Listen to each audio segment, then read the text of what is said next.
नमस्कार मंडळी, मी प्रवीण शंभरकर खेड्यातील मुलगा या यूट्यूब चॅनलवरती तुमचे स्वागत करतो।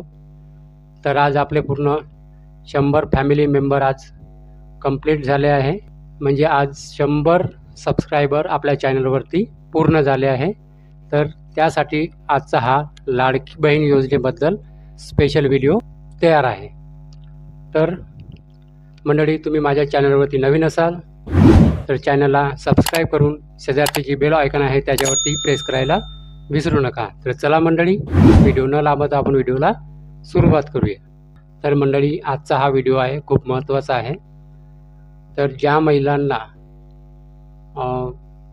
कोणत्याही सरकारी योजनेद्वारे 1500 किंवा त्याहून अधिक योजनेचा लाभ घेत असाल तर त्या महिलांना अर्ज करू नये।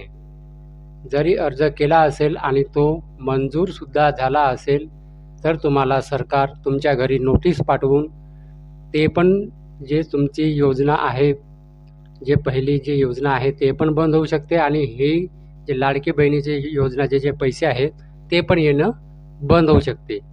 तर म्हणून मी सांगत आहो, ज्यांना सरकारी पेन्शन किंवा कोणत्या योजनेचे लाभ मिळत असेल तर त्यांनी लाडकी बहीण योजनेचा फॉर्म भरू नये। आणि ज्यांच्या घरी 4 व्हीलर आहे तर त्यांनी पण फॉर्म भरू नये, कारण त्यांच्यावर पण आता कारवाई करणे सुरू होईल। त्यांच्या घरी पण नोटीस जाणं चालू होईल, कारण हे योजना दूत आता भरती निघाली आहे। तर हे योजना दूत भरती म्हणजे कशा प्रकारे आहे, तर ज्यांनी जे काही आपल्या महाराष्ट्रामध्ये सरकारी योजना आहे तर त्यांची जे अंमलबजावणी आहे ते घरोघरी जाऊन करणार आहेत। तर त्यांसाठी हे योजना दूत नेमले आहेत, म्हणजे भरती केले आहेत।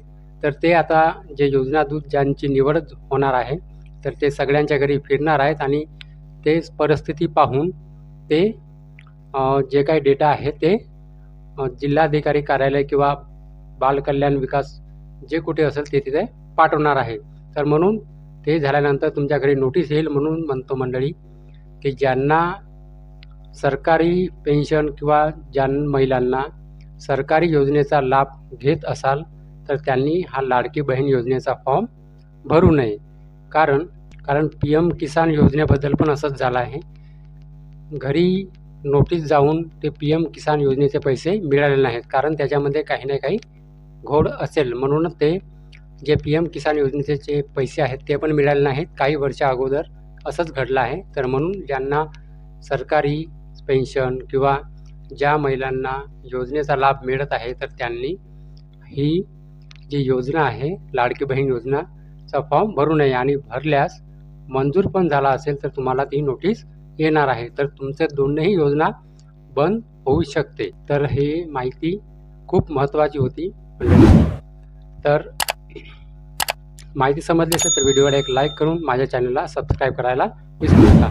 चला मंडळी, आपण उद्या जे काही महाराष्ट्रामध्ये या महिन्याभरात योजना राबवल्या गेल्या आहेत तर त्या योजनांची सगळी माहिती आपण उद्याच्या व्हिडिओमध्ये आपण बघणार आहोत। तर चला, आपण उद्याला भेटूया।